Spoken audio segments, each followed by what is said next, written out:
All right, man, peace.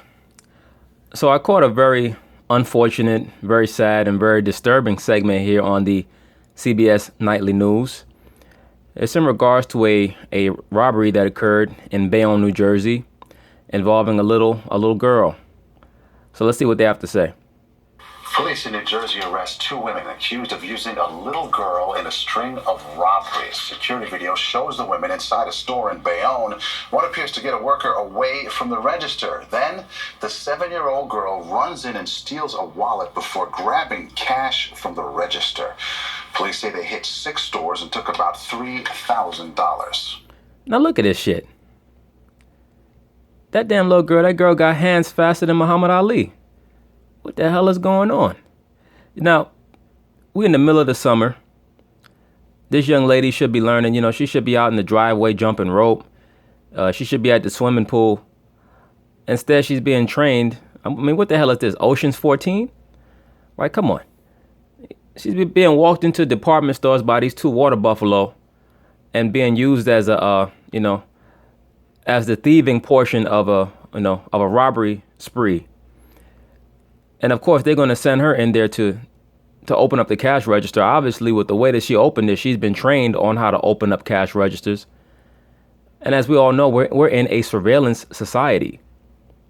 So there's no way that they didn't know that she was going to be on film. Like, you can't be that stupid. But remember, these are the gods that a lot of these so-called pro-black dudes worship, right? They're training her to grow up to be a god, right?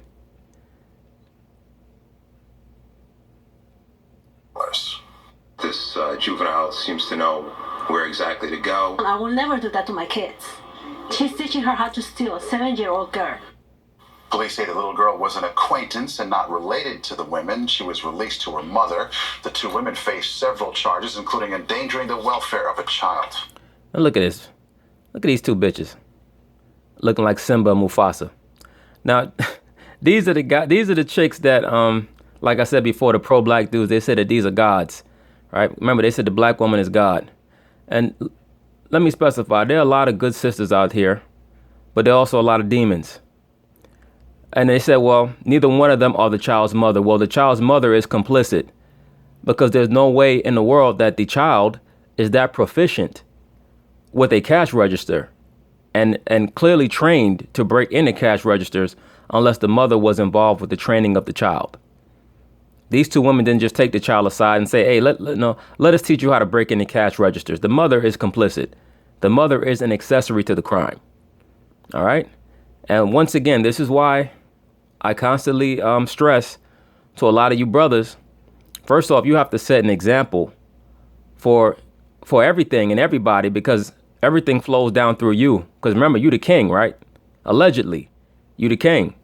So when shit like this goes down and when shit like this is occurring, that's due to a dereliction of duty, a dereliction of leadership from the so-called black man. These women are not even supposed to have that little girl in their possession because the father is supposed to know where his little girl is at all times.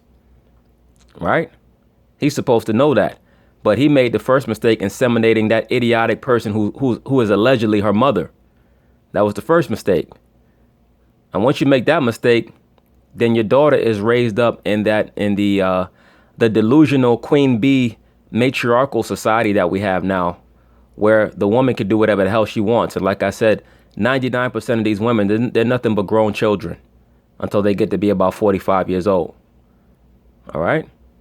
This is the reason why. And this makes a lot of other so-called black women look bad. This is why you have these stories where, the so-called black woman is getting hogtied in department stores and they're not being allowed to leave because they're walking into a lot of these stores with attitudes. They're stealing.